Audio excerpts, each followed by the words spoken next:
The Human Rights Commission declared the water in Hammanskraal unfit for human consumption. At some point, Buang Jones probed the issue and said the lack of provision of clean and drinkable water in the area is an ongoing violation of residents' rights. Let's now speak to Buang Jones, who's the director of Buang Jones Attorneys and used to be with the Human Rights Commission. Good evening to you and thank you so much for your time. How do you react to what is going on in Hammanskraal? Firstly, I would like to convey my deepest condolences to the families that have lost their loved ones. The city and the Department of Water and Sanitation were forewarned by the South African Human Rights Commission when I was still the head of the commission in Gauteng that something like this could happen. And they were enjoined to take drastic actions to ensure that they supply the residents of Hammanskraal with potable water.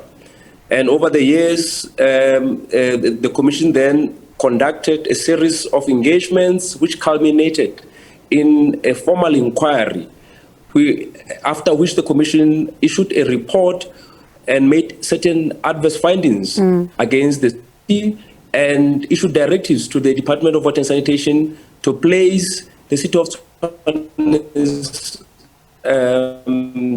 water and sanitation. That line there failing us at a very crucial moment, and I do hope we can be able to redial Buang and get a sense from him, because remember in 2019 he started with this investigation and said this water is not fit for human consumption, and over the years the Human Rights Commission in Gauteng under his watch was looking at this particular issue, meeting with various stakeholders, and as he says, holding that inquiry, looking into this particular issue and what exactly is going on here. And you'd remember there were also issues that were raised when it comes to issues around the timber water treatment works. And at the same time, you'd remember, if you take a moment back in history, there was of course that moment where we even heard from people like Abel Dow, who were smelling the water at some point and saying that the water is fine, and there were some concerns, and this was around, you know, the water being smelly, around the water having a funny color. So there were a lot of concerns around this Hammanskraal situation. But of course, yesterday, when you listen to even some of what is coming out from that briefing where the ministers were there, the deputy ministers that is, and they were talking about this particular issue. They look at how, you know, this issue over time has been dealt with, but at the same time they talk about the politics that are now at play when it comes to this particular water issue. So what exactly is going on right now, especially when you bring someone in like Buang Jones? What is his reading of this situation? Where are the failures?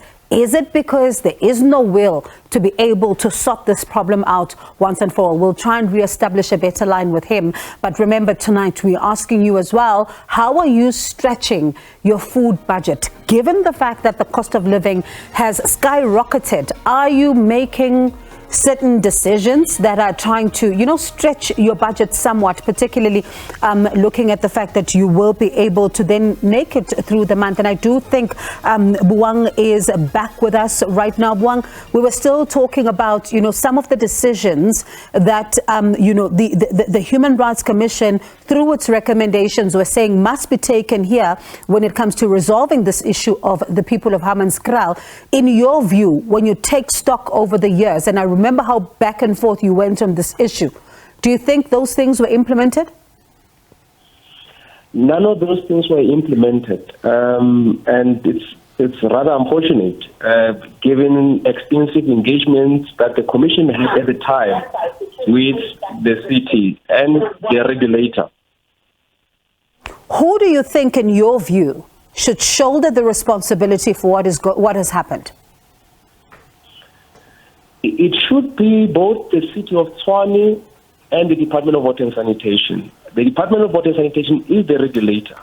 They have known about these challenges from as far back as 2011. They have issued compliance notices.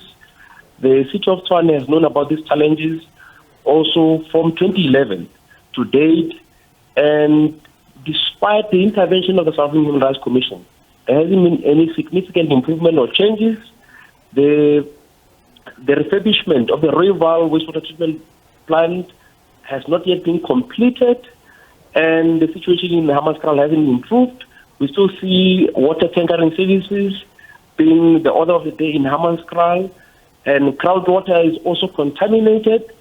And there has always been this challenge of color, turbidity, ammonia, and some general microbiological determinants in the water that was tested in the area. And I think the city should work together with the regulator, that is the Department of Water and Sanitation, to establish the source of this cholera, because we did warn in the report that human sewage contains germs that may spawn diseases such as hepatitis and cholera.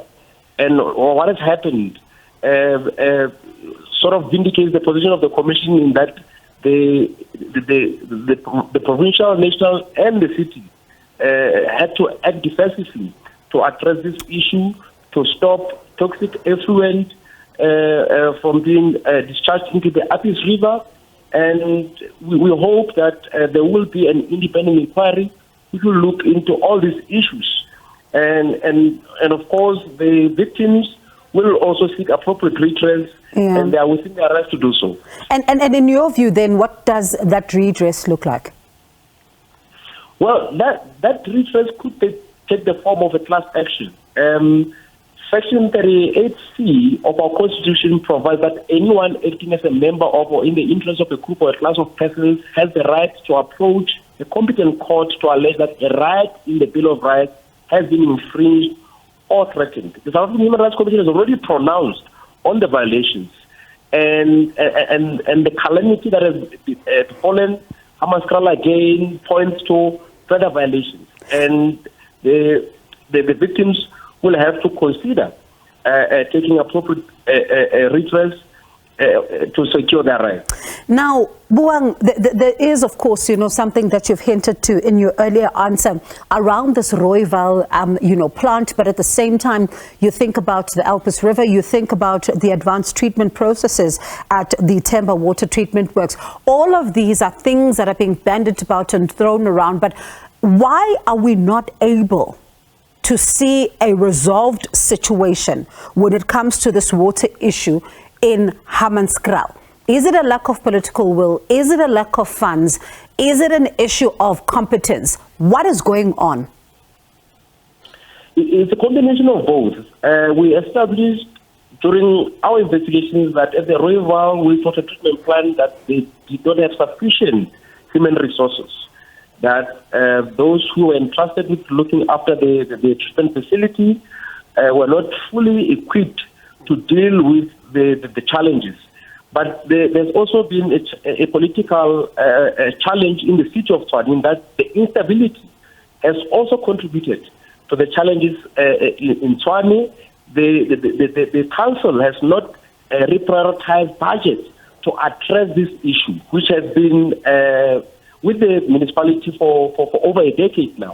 The water regulator has not taken enough steps to also secure the rights of the residents of Hammanskraal. The Commission issued a directive that they should take over the running of the Water and Services Division, which they have not done yet. When the Commission issued a similar report against Mfuleni municipality, that there was a government intervention, and as we speak, there is some remediation work underway in the Vaal to ensure that the Vaal River system is no longer contaminated and that there are no more sewage spillages.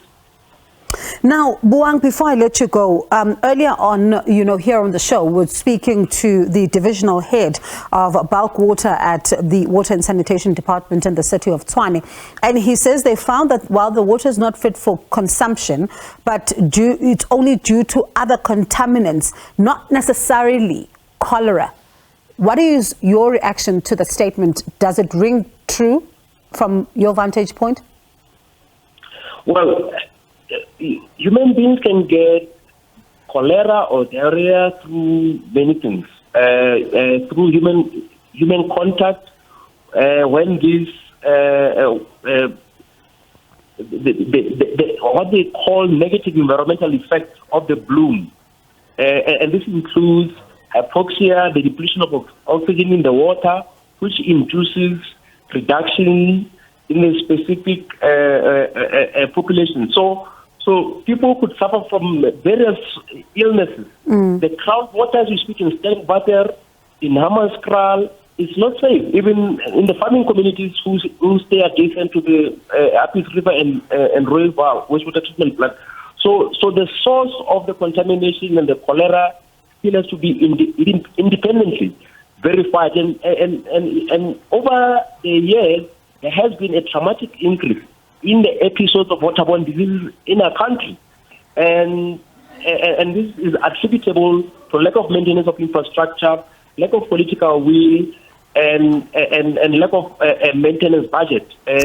Operations and maintenance budgets in some of these ministers are often depleted, and the city of Tshwane also underspent. At the time when we were probing this matter, they had underspent on their USDG, their urban settlement development grant. Yeah. And that was a cause for concern. And we plead with the city, we plead with the water regulator and the community to work together to find lasting solutions, but to also protect the rights of those who are affected by the tragic demise of their family members. Buang, thank you so much for your time this afternoon. Do appreciate it. And as you say, independent verification is going to be quite critical here. That was Buang Jones, the director of Buang Jones Attorneys. And remember, he was at the Human Rights Commission. When they conducted this investigation, it was under his leadership in Gauteng as they were looking into these issues.